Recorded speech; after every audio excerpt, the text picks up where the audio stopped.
तो तुलसा मैया भी सूख जाती है। और महाराज और क्या कहूं, मेरे घर में एक गऊ है जो आज तक बन गया है, कभी पुत्र नहीं गया। महाराज मैंने विधाता का क्या बिगाड़ा था जो परमात्मा मुझे इतना दुख दे रहा है।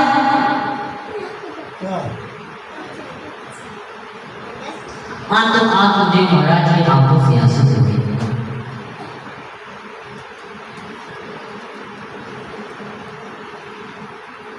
संत ने कहा ब्राह्मण देवता इस संसार में कोई किसी का नहीं, इस संसार में कोई किसी का नहीं होता।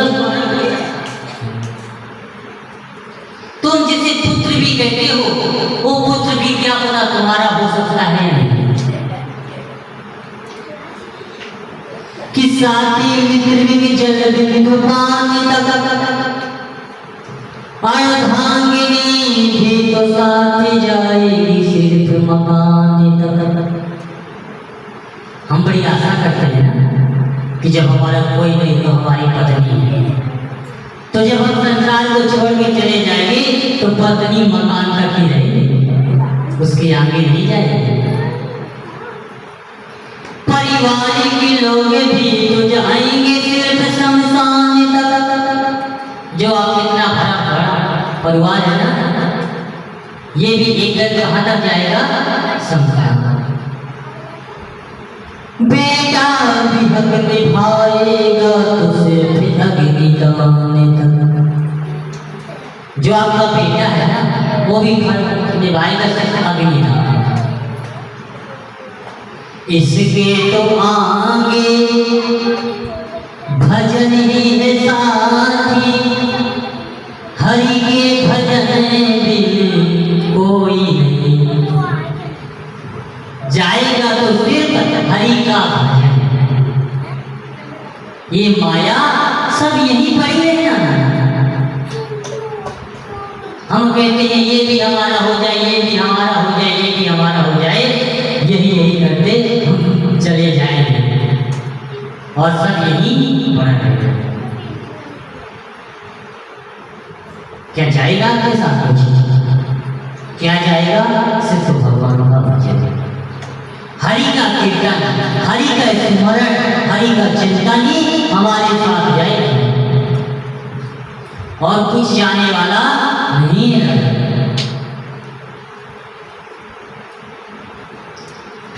संत जी ने कहा पता नहीं पुत्र भी कैसा मिलेगा है, पुत्र से कोई सुख प्राप्त नहीं होता। कहो तो पुत्र ऐसा मिल जाए कि दुष्ट मिल जाए,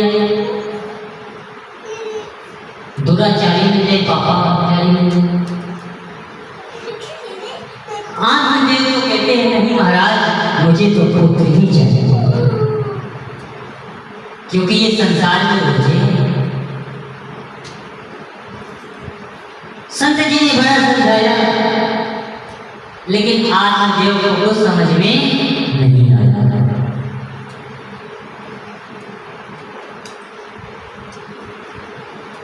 संत जी ने समझाया, लेकिन आत्मदेव कहते हैं आप तो लगता है स्वयं परमात्मा आ गए हैं संत के रूप में, और आत्मदेव उनके चरण बिंदु को पकड़ लेते हैं और कहते हैं या तो आज मुझे पुत्र दीजिए या तो मैं अपने प्राण आपके चरणों को बिछाऊंगा।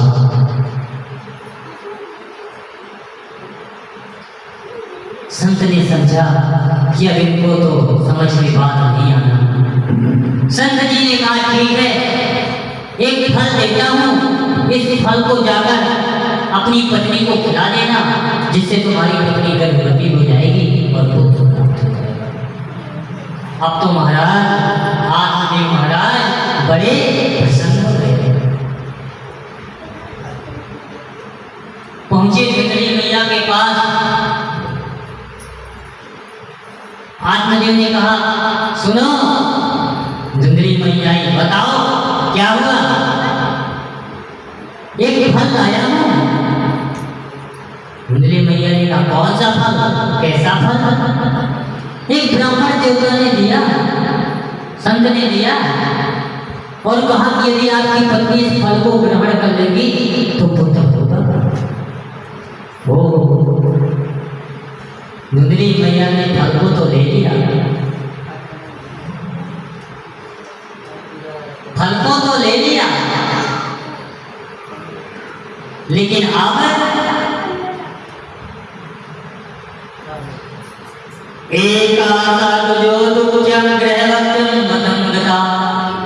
अब तो धुंधली मैया रोज की रोज सूखी जा रही है चिंता में।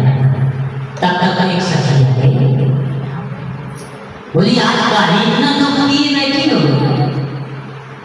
क्या बताऊं सखी, मेरे पति देव ये फल लाए हैं और कह रहे इस फल को ग्रहण करोगी तो पुत्र हो जाएंगे। और मैंने सुना है यदि गर्भावस्था में हो तो माताएं ज्यादा भोजन नहीं कर सकती। सखी ने कहा सही सुना है आपने, यदि गर्भवती हो जाती है तो ज्यादा भोजन नहीं करती। बस वही तो मुझे चिंता खाई जा रही है। और मैंने सुना है कि यदि गर्भवती हो गई तो अगर गांव में आग लगी तो मैं दौड़ भी नहीं पाऊंगी, मेरा तो प्राणांत हो जाएगा। सखी ने कहा सच बात है, अगर गर्भवती हो जाओगी तो दौड़ तो नहीं पाओगी।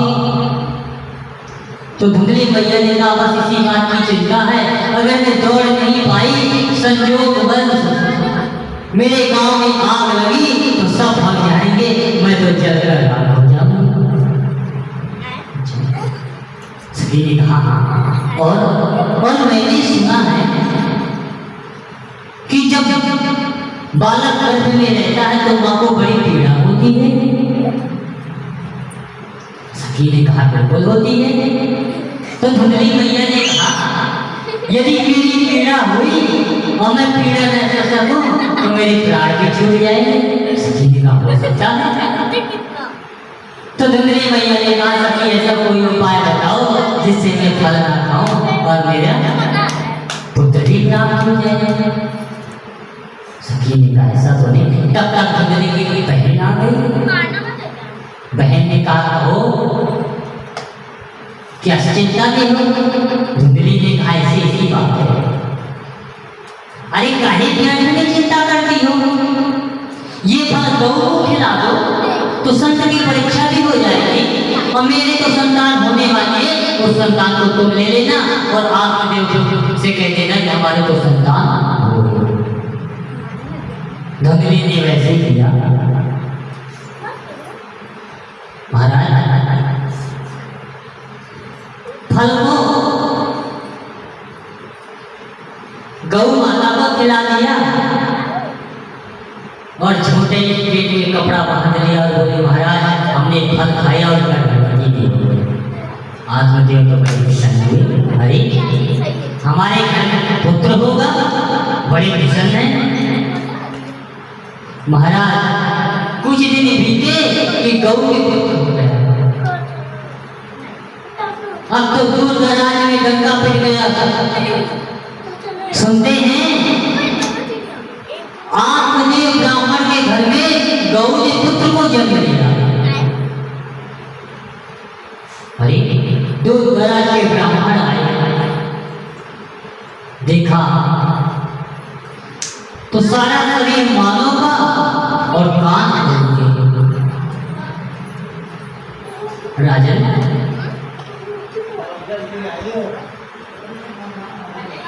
जब ब्राह्मणों ने देखा कि ये तो जो बालक है बड़ा ज्ञानी है, बड़ा बुद्धिमान होगा, तब ब्राह्मणों के द्वारा नाम संस्कार हुआ और उसका क्या नाम रख दिया गया? गोकर्ण। बोलो गोकर्ण महाराज की। अब तो महाराज धुंधली मैया रोज अपने पेट में कपड़ा बांध ले और बोले महाराज ये 5वां महीना चल रहा है, महाराज ये 6वां महीना चल रहा है, महाराज ये 9वां महीना है। और आत्मदेव महाराज ने कहा महाराज पुत्र हो गया।